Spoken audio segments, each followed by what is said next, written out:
What's up, guys? Welcome back to Pete's Basement. This is the episode after Halloween.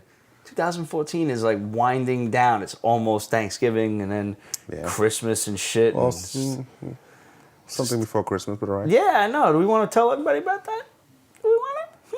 Let's wait. Next week. Wait, okay. Next week. Something special going on? Yeah. Got a little something going?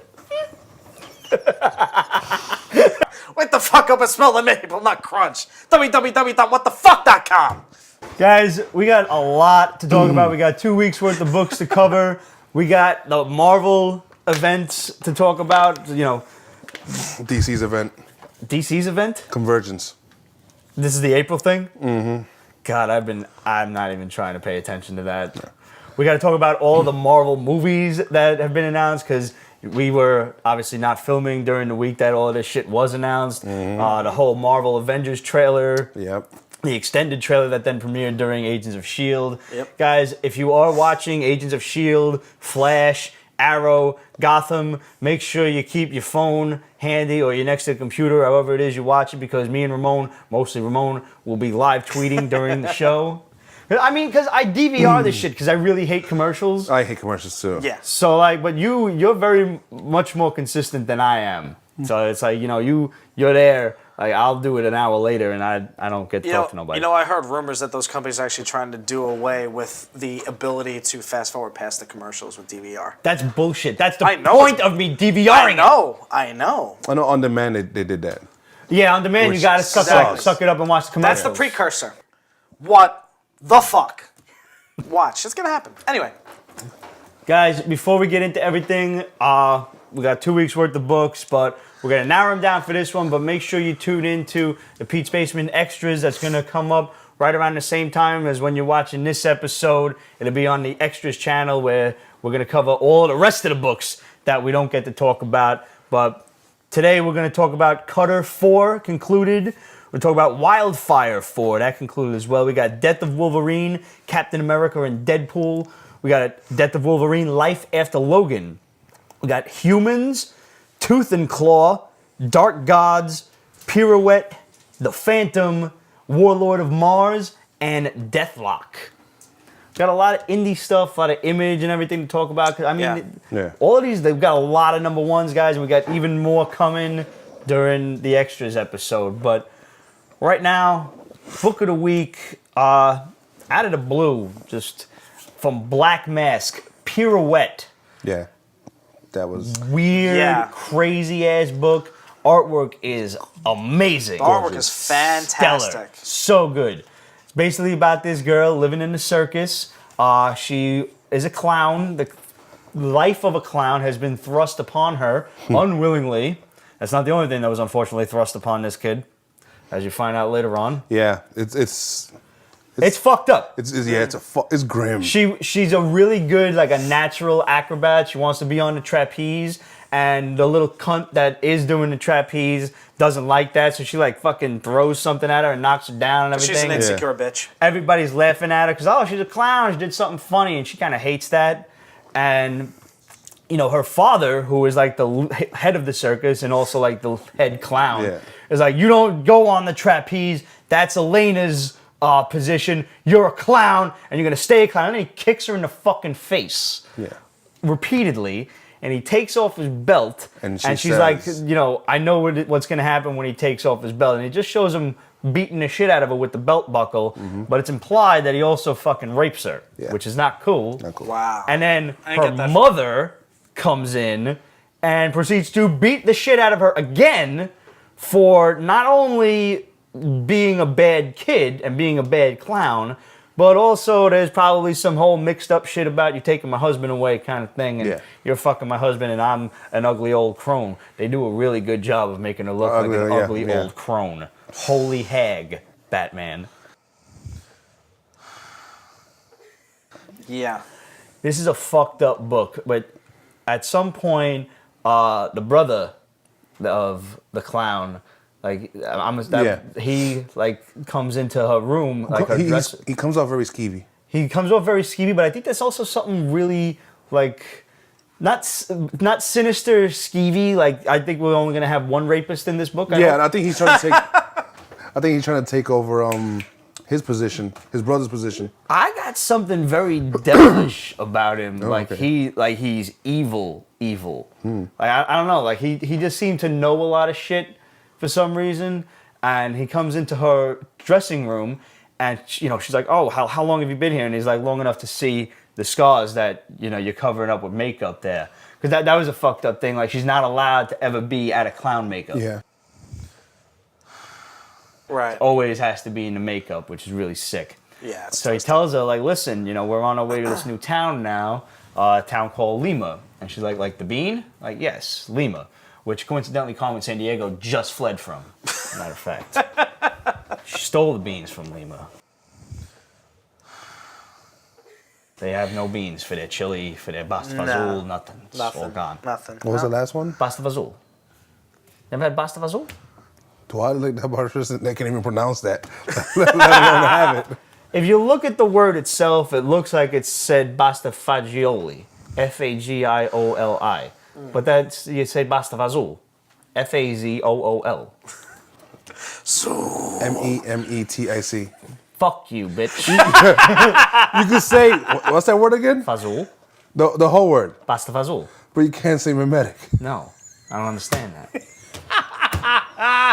Pasta fazool, it's pasta.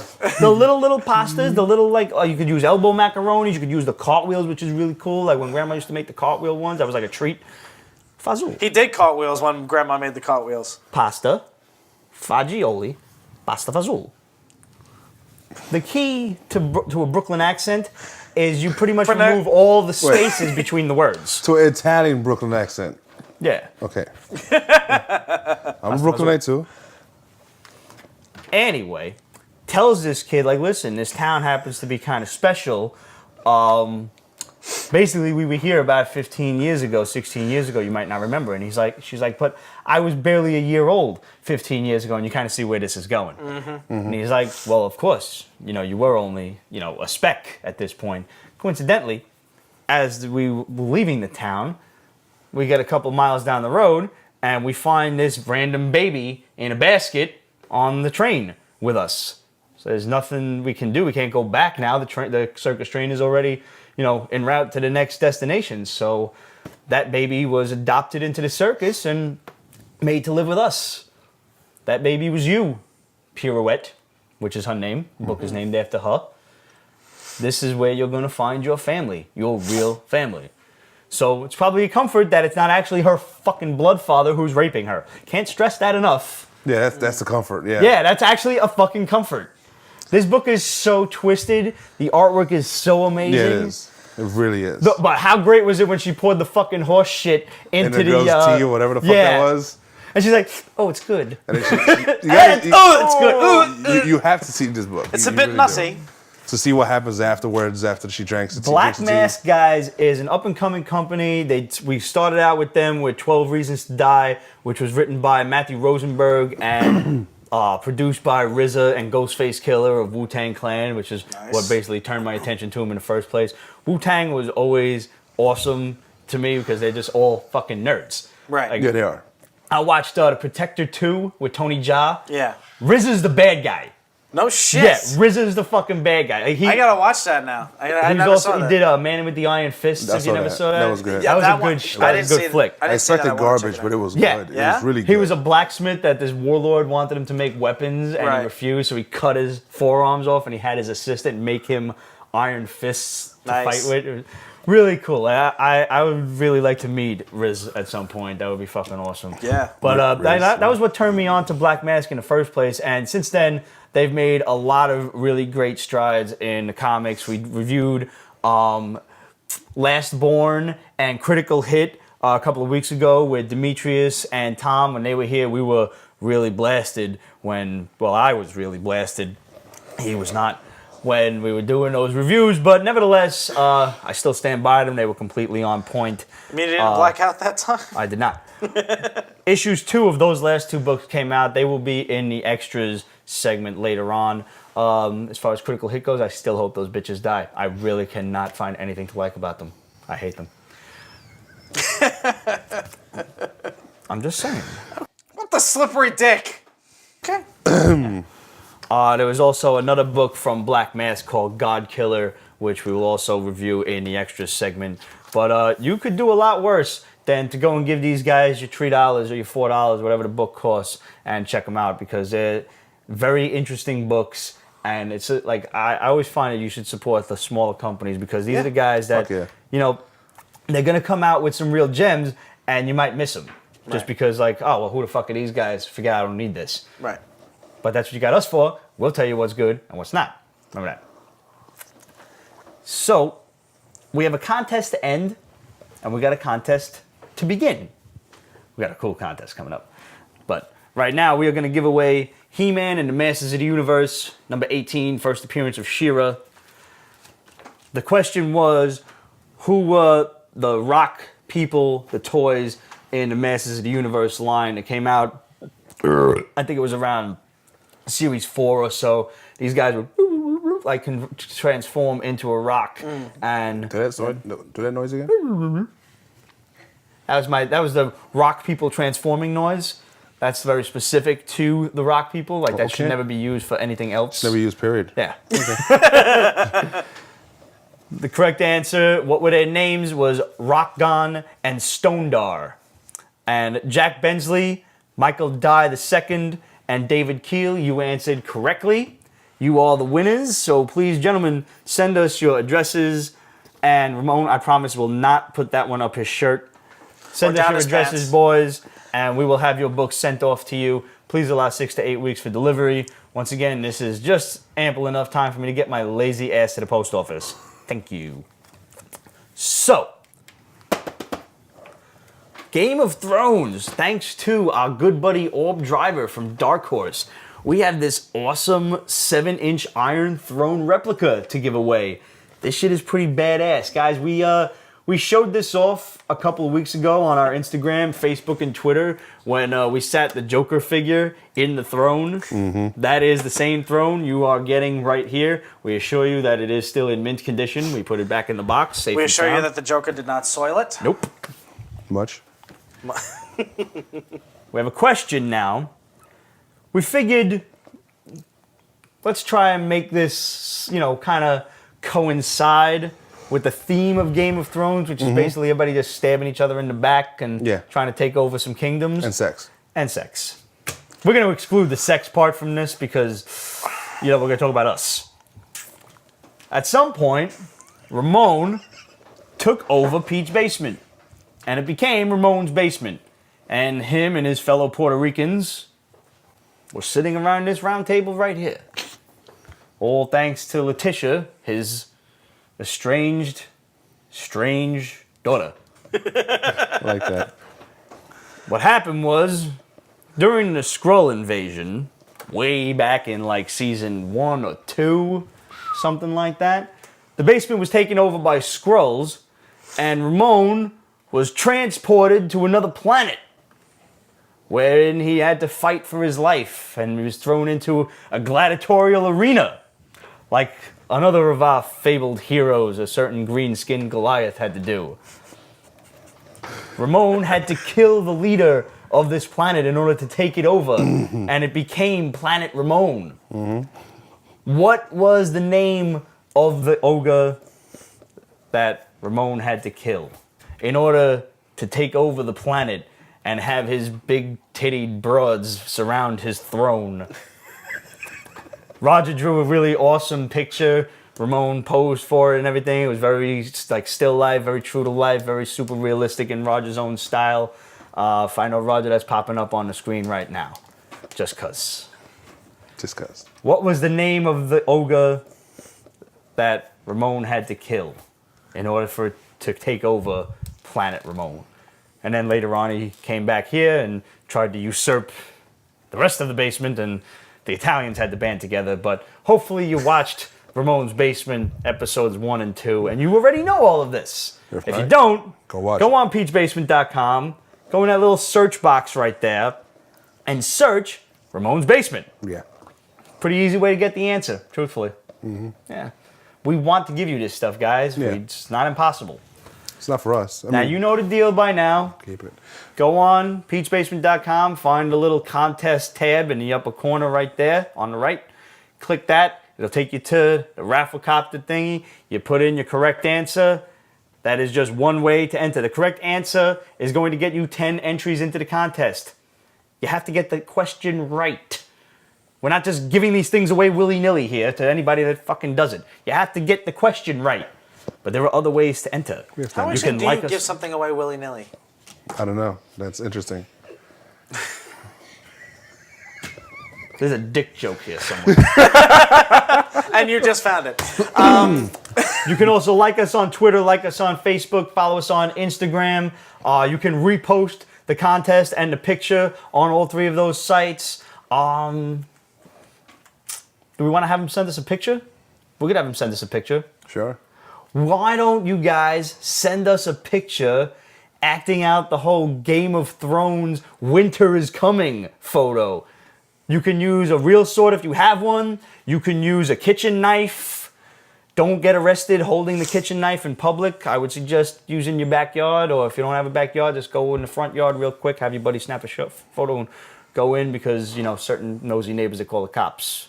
Crazy guy's out there with his blanket on and his kitchen knife, just trying to kill people. You've been through You're this? speaking from experience, Yes. I think. That'll get you 5 entries into the contest. Yeah, that'd be awesome. Yeah, that's a pretty cool idea. I like that. I just thought of that one off the cuff. So, guys, this is the point of the show where I tell you we're going to close out. If you're not subscribed, go download the audio show and listen to the rest of this nonsense. If you are subscribed, just stick around, because the video is going to keep on playing. If you haven't subscribed yet, honestly, what are you doing? It's so awesome, the rest of the video show, because there's so much ridiculous antics that you get when you subscribe to the whole shit. For 99 cents, you get this one episode, and then after 2 days, it deletes itself magically. It's the internet's weird programming and stuff. For $1.99, you get the episode forever. You can show it to all your friends. Hey, watch this stupid shit. It's fucking hilarious. Come here, watch this. You bring in mom, dad, grandma, and you all watch it together. Sit and eat some popcorn, watch the Pete's Basement Show. No, there goes the end of grandma. Yeah. You never know, grandma might like it. She's like, these fucking guys are hilarious. Whoa. You never know what grandma's up to, and don't you judge grandma. Grandma's gangster. Grandma's been through some shit. I think You he's leave speaking grandma from alone. experience here, too. For $3.99, guys, you get the entire month's worth of Pete's Basement stuff. That's all of the extras, all of the behind the scenes, which, trust me, the behind the scenes are really ridiculous and stupid. I mean, this is just what we show you here, but there's another good, hours worth each month of just general stupidity that goes on. The actual show, tip of the iceberg. Lots of dick jokes, fart jokes, burps. Fat jokes. Everything you miss. And Pete doing all sorts of voices. The man does voices. Cheeseburger. Yeah. Well, he's also Pete. I mean, Yeah, he's no, Cheeseburger Pete. He's- We call him Cheese for short sometimes. No, we don't. No? No. All right. We don't. No, the cheese is for spoilers. The cheese is for spoilers. You're right. The spoiled cheese is for spoilers. Oh, Jesus. Guys, go download the rest of the show. Go subscribe. Follow us on Twitter and Instagram at Pete's Basement. Make sure you tune in on Facebook, facebook.com/Pete's Basement. And as always, write us questions, write us letters, questions@Pete'sBasement.com. We want to hear from you guys. We love getting questions from you guys. Let's close off with one question. Let's do that. Oakley dokley. All right. Okay. Rick Sellis, who is drawing some awesome shit this week. Rick Sellis is on point, guys. Yes. Check him out on Instagram. He draws all sorts of great cartoons for us. He wants to know, between Watchmen and Guardians of the Galaxy movies, which one has the best soundtrack? Ooh. Damn. Oh, shit. That's rough. That's a fucking tough one. All right, I gotta... Fuck you, Rick, man. That's tough. You know, it is tough because I'm just centering on one song from each soundtrack. Mm-hmm. One of them is one of my favorite songs of all time is Jimi Hendrix's "All on the Watchtower" cover. Mm-hmm. And then on the other side is Jackson 5, "I Want You Back." Mm-hmm. Mm-hmm. Yeah. Fuck, that's a tough one. See, and times they are a-changing, Bob Dylan. Right. Yeah. And I'm sorry, but the whole sex scene, that Hallelujah cover is the best version of that song I've ever heard. Yeah, hands down. I find Guardians more fun. Yeah. So Yeah. one is more fun. The other one's like just a good one. Like you great want- songs, but Yeah. like Guardians you could possibly hear like if you're at a club or a Guardians, bar and everything. that you put that soundtrack on and you'll gladly clean the house, do laundry with. You'll have fun doing like miserable shit. You'll with. be the one dancing with the fucking mop while you're doing the kitchen floor. and shit. Exactly. I'll never come over to your house now. And, I'll have pants on, okay. most likely. Oh, If you call in advance, I'll hang on have a second. pants Hang on. on. Listen, home is where the pants aren't. If you guys are coming over, I'll put pants on. Okay, It's the good. least I can do. Okay. The least. I didn't say I'd have underwear on, but there will be pants. Did you really have to specify? Jesus Christ. I'm out there, Pete, and I'm loving it. Guys, we'll see you next week. Now I've got visions of flags at half-mast. So from last week, we got Cutter number 4. This concluded. Basically, it was about this ghost woman who came back from the grave to kill all of the people that ever bullied her or fucked with her in her entire life. Yeah. Very big anti-bullying sentiment in Yeah. this book. Like there was they found journals that this girl had written about basically every fucked up thing that this entire town had done to her, each individual person. So you got the idea that she was a little nuts from the start. Like, she was a little overly sensitive.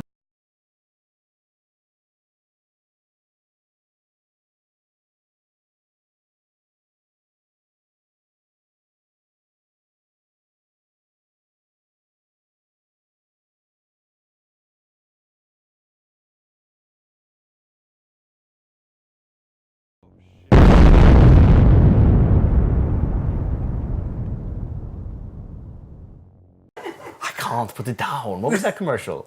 Remember that from back in the day? No. I can't, with the vampires, like, I can't put it down. I like to eat the peanut butter first. No. I like that, man. It was a toy of some kind. It was a game. I can't put it down. Rubik's Cube, or not the Rubik's Cube, but it was something else. Ringing a bell. I don't remember exactly. It was something that you had to fold, and you had to actually put it flat, and it was 7 years. like they couldn't put it down. It was, We're it almost fold starting our right. 8th year. Can't remember. Yeah. But you know what I'm I talking took 2 about. years off, Ringing a so. bell. It is ringing a bell. Yeah. I can't place it. All right. I'm not crazy. Well, I'm not crazy. I can't You told me.